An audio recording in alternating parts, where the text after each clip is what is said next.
Doctor اسرار احمد کی تفسیر سورہ یاسین قرآن کے مرکزی پیغام رسالت کی سچائی، آخرت کی حقیقت اور انسان کی ذمہ داری کو نہایت واضح، عقلی اور عملی انداز میں بیان کرتی ہے۔ وہ اسے قرآن کا دل کہتے تھے۔ سورہ یاسین مکی سورت ہے۔ پہلا پیغام، رسالت کی صداقت اور قرآن کی حکمت۔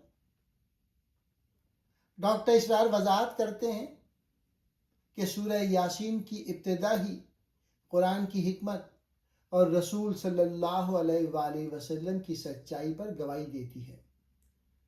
قسم ہے قرآن حکیم کی، یعنی یہ کتاب خود اپنی دلیل ہے۔ رسول صلی اللہ علیہ وآلہ وسلم کو سیدھے راستے پر قرار دینا نبوت کی حقانیت کو مضبوط کرتا ہے۔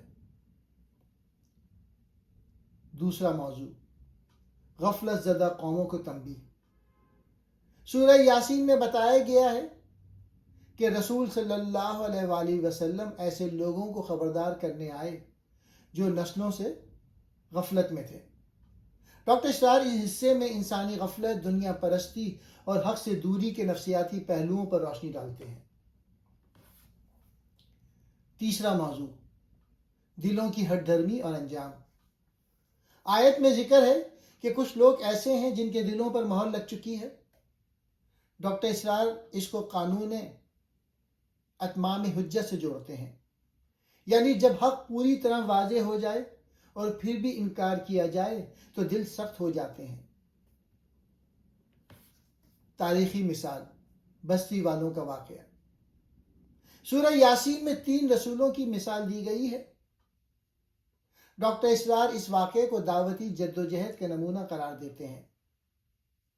پہلے 2 رسول آئے، پھر تیسرے رسول نے ان کی مدد کی۔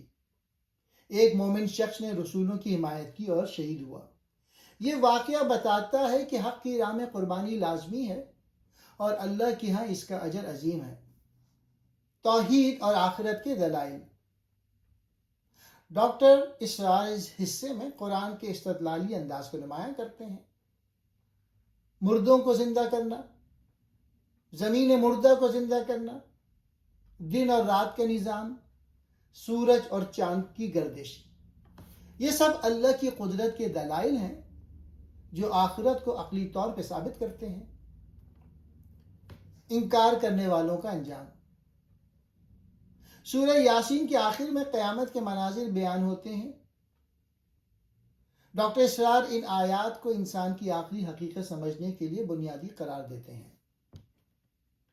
اعمال کا حساب، جنت کی خوشخبری، جہنم کی وعید۔ وہ بتاتے ہیں کہ یہ آیات انسان کو زندگی کا مقصد یاد دلاتی ہیں۔ ایمان والوں کے لیے خوشخبری۔ ڈاکٹر اسرار کے مطابق سورہ یاسین ایمان والوں کے لیے امید اور رحمت کا پیغام ہے۔ اللہ ان کے گناہ معاف کرے گا، ان کے اعمال کا بہترین بدلہ دے گا، انہیں امن اور سکون عطا کرے گا۔